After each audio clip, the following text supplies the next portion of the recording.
తత్వవాసి సేవా సమాజం నుంచి మన నాగరాజు గురుస్వామి గారు, మరి చంద్రం గురుస్వామి గారు, జైన్ గురుస్వామి గారు, శంకర్ గురుస్వామి గారు ఇక్కడ రావాలి. నాగరాజు గురుస్వామి గారు కూడా ఎక్కడున్నా ఇక్కడ రావాలి.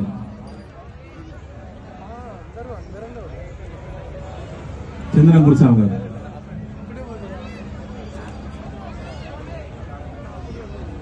గణేష్, పల్లె గణేష్,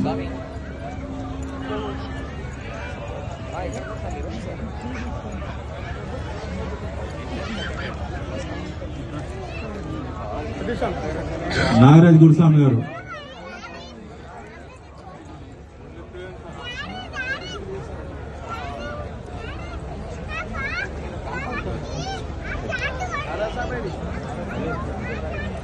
నారాజ్ గురుస్వామి గారు ఎక్కడ ఉన్నాయి రావాలి.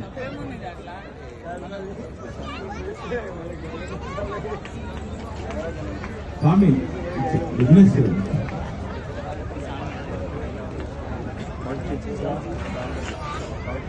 తత్వవాసి సేవా సమాజం బాలనగర్ నాగరాజ్ గురుస్వామి ఎక్కడున్న ఇక్కడ రావాలి.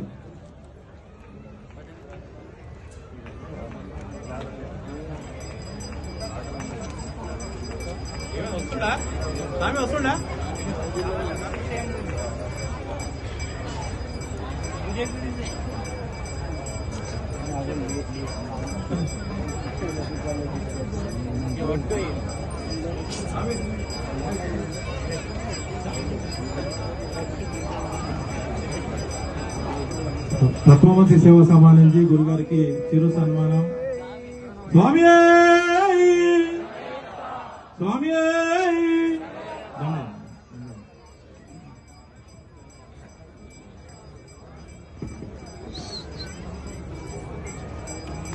స్వామి స్వామి ఉంచండి.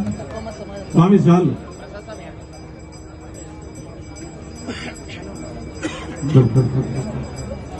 కూర్చోనా స్వామి, కూర్చొని ఎక్కడ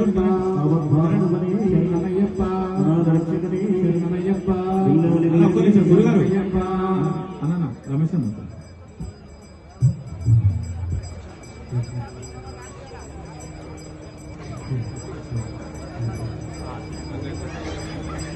నాగరాజ్ గురుస్వామి గారు ఎక్కడున్న ఇక్కడ రావాలి. కూర్చోనదా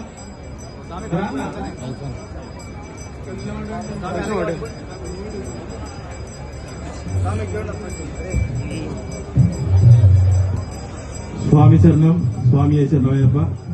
ఇప్పుడు ఈనాటి కార్యక్రమానికి ముఖ్య అతిథులు చేసిన మన జయద్గిరి శంకరాది పీఠం యొక్క ప్రియ శిష్యులు బంగారయ్య శర్మ గారు గురువు గారు మన అయ్యప్ప గురించి, సమాజం గురించి 2 ముచ్చట్లు చెప్పాలి మా స్వాములకు కూడా అని కోరుకుంటున్నాను.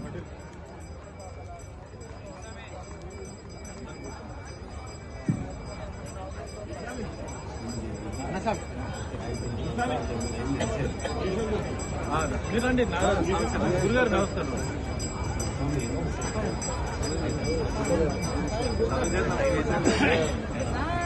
అయ్యప్ప సంశరణం.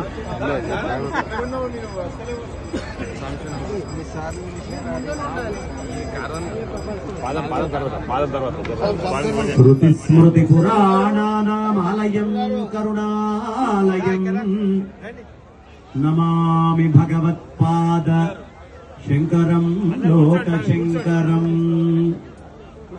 అజ్ఞానాం జాహ్నవీ తీర్థం విద్యాతీర్థం వివేకినాం సర్వేషాం సుఖదం తీర్థం భారతీ తీర్థమాశ్రయే. విద్యా వినయ సంపన్నం వీతరాగం వివేకినం వందే వేదాంత తత్వజ్ఞం విధుశేఖర భారతీం. ఓం తత్పురుషాయ విద్మహే మణికంఠాయ ధీమహి తన్నో శాస్తా ప్రచోదయాత్. సభాకల్పతరం వందే. చాలా విశేషమైనటువంటి రోజు. కార్తీకం అంటేనే ఒళ్ళు గగురు పొడుస్తుంది. చంద్రుడి యొక్క సంపూర్ణ కళలు ఈ భూమి మీద ఉండేటటువంటి సమయం. ఎక్కడ చూసినా అయ్యప్పలతోటి మొత్తము సమాజం అంతా కూడా నిండిపోయి ఉండేటటువంటి సమయం. ఏ విధంగా ఎటు చూసినా ఏం దర్శించినా అంతా స్వామినే చూడాలి అని మనకి చెప్తారు. స్వామినే చూడడం ఏమిటి? నల్లటి వస్త్రాలు ఎందుకండి కట్టుకుండేది? ఇన్ని రంగులు ఉన్నాయి కదా. మరి అయ్యప్ప స్వామి దీక్షలో నల్లటి వస్త్రాలు ఎందుకు కట్టుకుంటారు అంటే, మన లోపల ఒక అద్భుతమైన జ్ఞాన జ్యోతి అని ఉంది. దానినే ఉపనిషత్తులు, వేదాలు అన్ని కూడా సారాంశంగా తత్త్వం అసి అంటే. తత్త్వం అసి అనే శబ్దం. అందుకనే కష్టపడి ఇన్ని కిలోమీటర్లు దాటుకుంటూ నడుచుకుంటూ పంబ దగ్గరికి వెళ్ళి అలా కొండ ఎక్కి పైన శబరిగిరి మీద చూస్తే అక్కడ ఏం రాసి ఉంటుంది? తత్వమసి. తత్త్వం అసి. అది నేను ఒకటే అయి ఉన్నాము. ఏది నేను?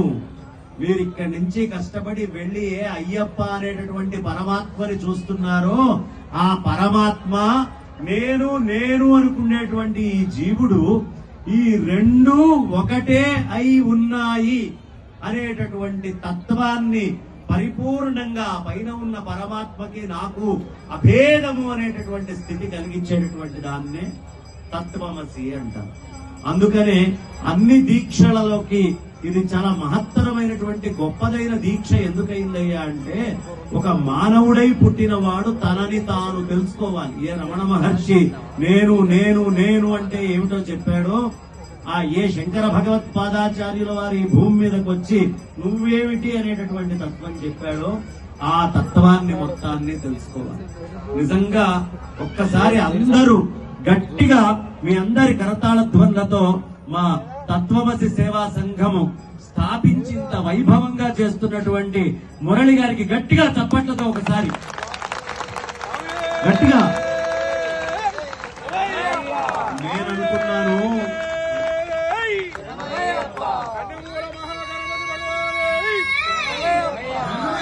గట్టిగా ఒకసారి కరతాళ ధ్వనులు. నేను అనుకున్నాను మా శంకరన్ గురుస్వామి, మా జయన్ గురుస్వామి, మా నాగరాజు గురుస్వామి, చంద్రం గురుస్వామి వీళ్ళందరూ కూడా మీ అందరితోటి అద్భుతంగా భజనలు ఇన్ని రోజులు చేయించి గట్టిగా చప్పట్లు కొట్టడం అలవాటు అయి ఉంటుంది అనుకున్నా. ఎక్కడో కొంచెం మొహమాట పడుతున్నారు. స్వామి స్వామి స్వామి అయ్యా, భగవన్ నామం చెప్పడానికి కూడా మొహమాట పడుతున్నారా? అమ్మా ఒకసారి గోవిందా. చాలా మంది గోవిందా అంటానికి మొహమాట పడుతున్నారు. ఏం పర్వాలేదు, ఇప్పుడు గోవిందా అనకపోయినా ఏదో ఒక రోజు గోవిందా అంటాం ఖాయం. గోవిందా అనే లోపు ఎవరు గోవిందా అంటారో వాళ్ళ అదృష్టవంతులు. గోవిందా స్వామి. ఇప్పుడు లోపల జ్యోతి ఉంది అని చెప్పుకున్నాం కదా, ఆ పరమాత్మ తత్వం లోపల ఉంది. మనం నిద్రపోయినప్పుడు ఈ కళ్ళు నల్లగా అయిపోయినాయి, ఏం కనిపించదు. ఈ చెవులు శబ్దం ఏమీ వినదు, నల్లగా అయిపోయింది, ఏమీ కనిపించని స్థాయి వచ్చింది. ఈ ముక్కుకి వాసన ఏమీ కనిపించదు. ఈ నాలుకకి రుచి ఏమీ తెలియదు. గాఢ నిద్రలో మనం మంచి మత్తు నిద్రలో ఉన్నప్పుడు ఈ చర్మానికి స్పర్శ కూడా తెలియదు. ఏమీ తెలియకుండా ఉండడము అనేటటువంటిది చీకటిలో బాగా అంధకారంలో ఉన్నప్పుడు ఆవరించి ఉంటుంది. మన బుద్ధి ఉండదు, మన మనస్సు ఉండదు. కానీ లోపల అయ్యప్ప ఉన్నాడయ్యా. ఆయన వల్ల నువ్వు గాలి లోపలికి పీల్చుకోగలుగుతున్నావు. ఆయన వల్ల నీకు ఏదైనా ఆహారం ఇచ్చినా నువ్వు పడుకున్నా నీకు తెలియకుండా లోపల అరుగుతూ ఉంది. లోపల ఉన్నటువంటి నిజమైనటువంటి జ్యోతిని వదిలిపెట్టి భౌతికమైనటువంటి ప్రపంచంలో బయట ఏదో వెలుగు ఉంది అని అజ్ఞానంతో నేను ఉండకుండా, నా చుట్టూతా ప్రపంచం అనేటటువంటిది ఏం కనిపించకుండా ఒక నల్లటి ఆవరణని నేను ఏర్పాటు చేసుకొని అంతర్ముఖుణ్ణై లోపలికి వెళ్లి ఆ అయ్యప్ప అనేటటువంటి జ్యోతినే దర్శిస్తాను అని చేసేటటువంటి దీక్ష. కాబట్టే ఈ దీక్షకి ఇంత మాహాత్మ్యం ఉంది. అందుకనే నల్లటి వస్త్రాలు. బాగుందండి. మరి 5 సంవత్సరాలు 6 సంవత్సరాలు పూర్తిగా అనగానే ఇలా కాషాయ వస్త్రాల్లోకి గురుస్వాములు అంటూ వస్తున్నారు కదా. వాళ్ళు ఎందుకు వస్తున్నారు, మరి వాళ్ళు కాషాయం ఎందుకు కడుతున్నారు అంటే, చీకటి నుంచి బయటికి రాగానే మొట్టమొదట వచ్చేటటువంటి సూర్యుడు ఎవరు? అద్భుతమైన బాల సూర్యుడు. ఆ కిరణాలు ఎలా ఉంటాయి? కాషాయము రంగులో ఉంటాయి. తాను వెలుగుని ఈ 5-6 సంవత్సరాలు తపస్సుగా దర్శించినటువంటి వెలుగుని నేను మొత్తము సమాజంలో ఉండే అందరికీ ఆ వెలుగుని చూపించాలి. సూర్యనారాయణమూర్తి రాగానే అంధకారం అంతా దూరమైనట్టు కాషాయము ధరించినటువంటి గురుస్వామి రాగానే మనందరి లోపల అంధకారము అనేటటువంటిది దూరం చేయడం కోసం గురుస్వాములు అనేటటువంటి వాళ్ళు కాషాయ వస్త్రాన్ని ధరిస్తారు. అంటే పగటికి రాత్రికి సంధిగా ఆ అయ్యప్ప అనేటటువంటి నిజ జ్యోతికి, మనలో అజ్ఞానం అనేటటువంటి అంధకారానికి మధ్యలో ఉండేటటువంటి స్వాముల్ని కాషాయ వస్త్రంలో ఎందుకు చూస్తాము అంటే, వాళ్ళు గురుస్వాములు. ఈ గురుస్వాములు ఒక 4 నెలల్లో 6 నెలల్లో ఒక నెల మండలం రోజులో దీక్షలో ఉంటారు. కానీ జగద్గురువులైనటువంటి వాళ్ళు, ఇప్పుడు శృంగేరి పీఠంలో ఉన్నటువంటి స్వాముల వాళ్ళు శాశ్వతంగా జీవితాంతము దీక్షలో ఉంటారు. కాబట్టి వాళ్ళు ఎప్పుడూ కాషాయ వస్త్రాల్లోనే ఉంటారు. అందుకనే వాళ్ళని ఎప్పుడూ గురువులను వెళ్లి మనం నమస్కరిస్తూ ఉంటాం. ఈ తత్వాన్ని కొంచెం అర్థం చేసుకుంటే నేను ఆ పరమాత్మ, ఎందుకంటే నాకు ఇచ్చినటువంటి సమయము ఒక 10 నిమిషాల లోపు చెప్పండి అన్నారు. కాబట్టి 10 నిమిషాలు అనేటటువంటి సమయము, ఇది ఏనుగుకి ఒక్కపొడి పెడితే ఎంత ఆనందంగా అది తింటుందో అంత సమయం 10 నిమిషాలు అనేది. అయినప్పటికీ మనకి ఇక్కడ చక్కగా బాలకృష్ణ స్వామి ఉన్నారు, అట్లాగే అనేక మంది గురుస్వాములు చాలా పెద్ద పెద్ద గొడవలైనప్పుడు టీవీ ఛానల్స్ లోకి వచ్చి రకరకాలుగా వాళ్ళు ఎప్పటికప్పుడు ఈ తత్వాన్ని డిఫెండ్ చేయడానికి ఉంటూ ఉండేవారు. అయ్యప్ప స్వామి అనేటటువంటి ఈ దీక్ష ఎప్పటిదాకా ఉంటుందో, సనాతన వైదిక ధర్మాన్ని ఎవ్వరు ముట్టుకోవాలన్నా భయపడి తీరుతారు.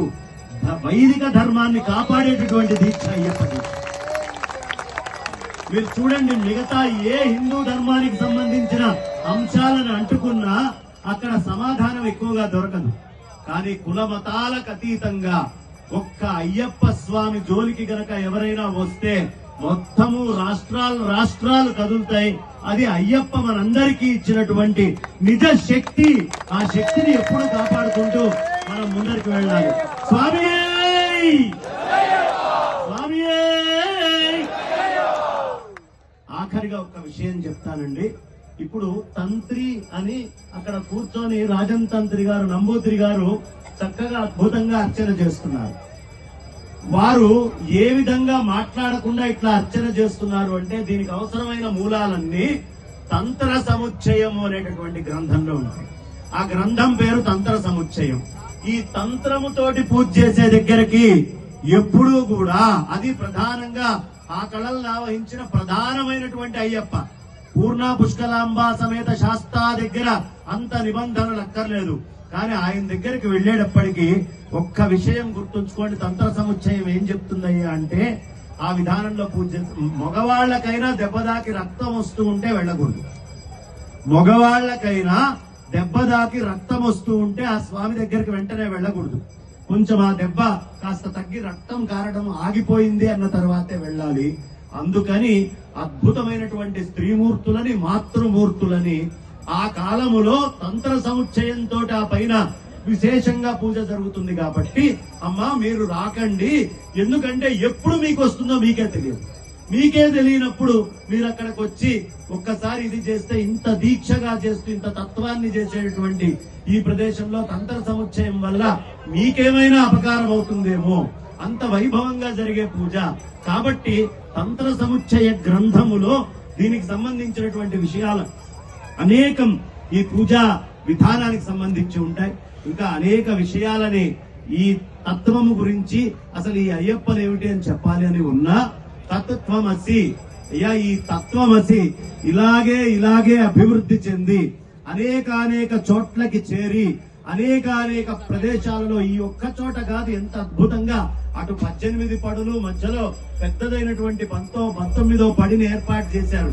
నాకేమనిపిస్తోందయ్యా అంటే, ఈ 18 మెట్లు ఎందుకు పెట్టారు అంటే మనకి భగవద్గీతలో 18 అధ్యాయాలు ఉన్నాయి. ఈ 18 అధ్యాయాల్లో కూడా 18వ అధ్యాయంలో ఆఖరి శ్లోకం సర్వధర్మాన్ పరిత్యజ్య మామేకం శరణం వ్రజ అహంత్వా సర్వపాపేభ్యో మోక్షయిష్యామి మా శుచః అని చెప్తారు. అంటే ఏమిటి? అన్ని ధర్మాలు దాటిన తర్వాత ఈ ధర్మశాస్త్ర అనేటటువంటి తత్వాన్ని కూడా దాటిన తర్వాత ఆ పైన ఉన్నటువంటి నిజతత్వము అయ్యప్ప యొక్క తత్వము. ధర్మశాస్త్ర అంటే పూర్ణ పుష్కలాంబతోటి ఉంటారు. అది కూడా దాటి ఈ శక్తి కాకుండా శుద్ధమైనటువంటి చైతన్య స్వరూపమైనటువంటి ఆ నిజ పరమాత్మ తత్వం ఏదైతే ఉందో అక్కడికి చేర్చడానికి యోగ్యమైనటువంటి దీక్ష మన సనాతనమైన ఋషులు ఏదైనా ఇచ్చారు అంటే మిగతా ఎన్ని దీక్షలైనా ఉండొచ్చు, ఆ అన్ని దీక్షలు ఈ అయ్యప్ప దీక్షతోటి సమానమయ్యేటటువంటి అవకాశమే లేదు.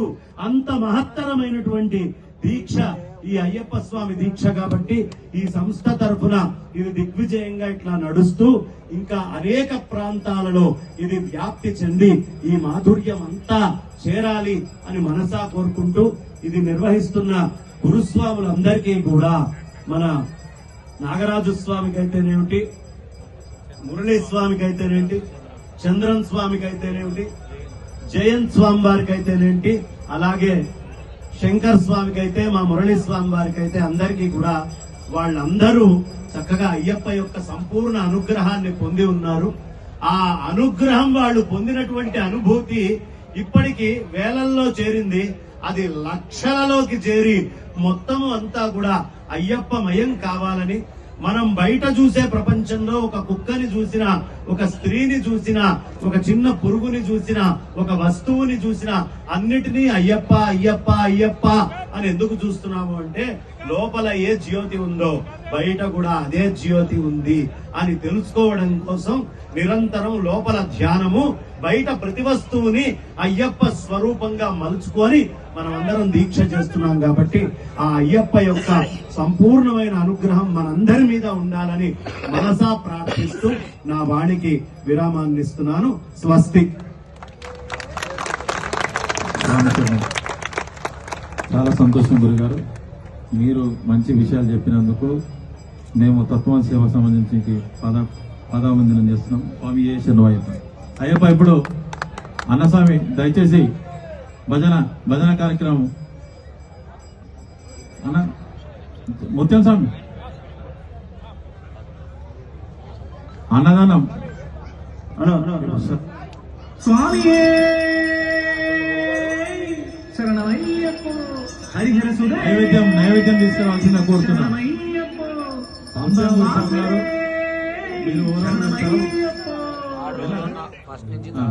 స్వామియే శరణమయ్యప్ప. కన్యంపుడ గణపతి భగవానే శరణమయ్యప్ప. ముందు మొదటి కాపడి అధిపతియే శరణమయ్యప్ప.